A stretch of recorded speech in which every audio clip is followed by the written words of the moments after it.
आज यूपी और अन्य 4 राज्यों के चुनाव के परिणाम आए हैं और आज हम मिलने जा रहे हैं और उनकी बात सुनने जा रहे हैं। वो हैं राजस्थान के भंवर मेघवंशी जी।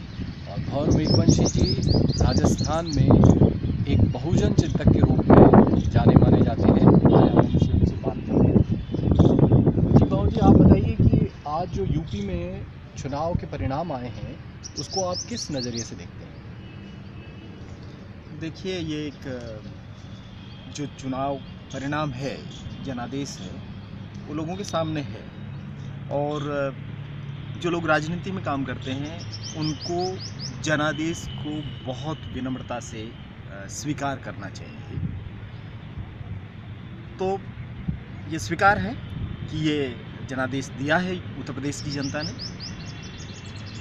और मुझे लगता है कि ये एक राजनीतिक हार है और राजनीति में हार जीत सब चीज़ें लगी रहती है। ये विचारधारा की हार नहीं है।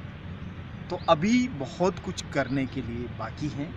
मुझे लगता है कि ये जो एक किस्म की करारी हार हुई है, ख़ास तौर पे दलित पिछड़ा राजनीति की, बहुजन राजनीति की, समाजवादी राजनीति की, अम्बेडकरवादी जो राजनीति है उसकी, वो उस राजनीतिक हार पर जो हिंदुत्ववादी राजनीतिक शक्तियों की जीत है, इससे सबक लेने की ज़रूरत है। अभी आप इसको ये कह करके कि नहीं ये तो मशीनों में गड़बड़ी हो गई है या और कुछ गड़बड़ियाँ हो गई है, ये समय नहीं है। क्योंकि आप हर चुनाव में, लोकसभा चुनाव में भी कहे कि आप मशीनों में गड़बड़ी हो गई है। म्यूनसिपल कॉरपोरेशन के अभी चुनाव हुए महाराष्ट्र में, तब भी लोगों ने कहा है कि मशीनों में गड़बड़ी हो रही है। अब आप फिर से कह रहे हैं कि मशीनों में गड़बड़ी हो रही है। जब आप जीत जाते हैं तो मशीनों की गड़बड़ी आपको ठीक लगती है, जब आप हार जाते हैं तो आपको लगता है कि जो हारता है उस पक्ष को लगता है कि मशीनों में कुछ गड़बड़ी कर दी गई है।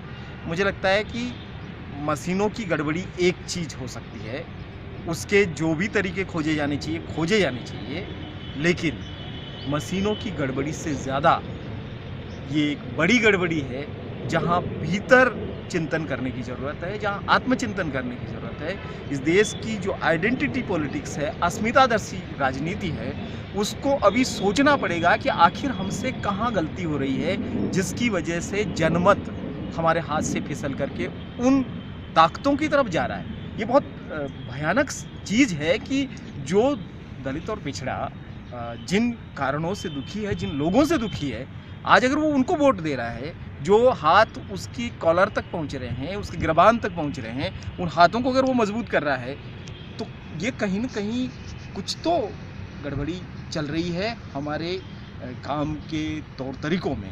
तो वो भी सोचने की ज़रूरत है। आपको क्या लगता है कि क्या ये बहुजन राजनीति का उदय है या बहुजन राजनीति का पतन है? देखिए, पतन एक बहुत विशाल शब्द है और पतन जैसे नतीजे नहीं है ये। हाँ, ये एक ठहराव ज़रूर आप इसको कह सकते हैं कि अभी एक ऐसा समय है जहाँ पर बहुजन राजनीति को एक झटका लगा है। इसको ये मानना कि बहुजन राजनीति ख़त्म हो जाएगी, ऐसा नहीं है। क्योंकि बहुजन राजनीति जो है वो केवल एक राजनीतिक आंदोलन नहीं है, वो एक सामाजिक आंदोलन है। और शायद कहीं न कहीं जो बहुजन सामाजिक आंदोलन राजनीतिक आंदोलन में तब्दील हुआ था, वो केवल राजनीति पर केंद्रित होकर के रह गया। उसने अपनी जो सामाजिक आंदोलन की जो पूरी धार थी, वो कुंद हो गई, वो धार खो दी है। तो ये समय है कि बहुजन राजनीतिक आंदोलन को अपनी ताकत बहुजन सामाजिक आंदोलन से लेनी चाहिए और इसको बिल्कुल भी पतन मानने की ज़रूरत नहीं है, निराशा का बिल्कुल वक्त नहीं है। तो क्या आप इसे देखते हैं कि ये जाति और धर्म के अंदर जो बंटवारा करके राजनीति शुरू हुई है उसका उदय है? जाति और धर्म सदैव राजनीति में प्रमुख तत्व रहे हैं।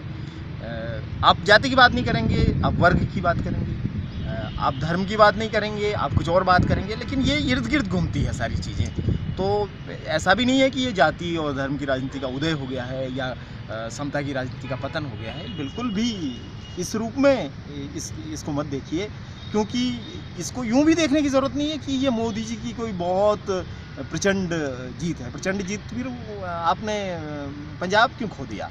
पंजाब में जीत जाते आप।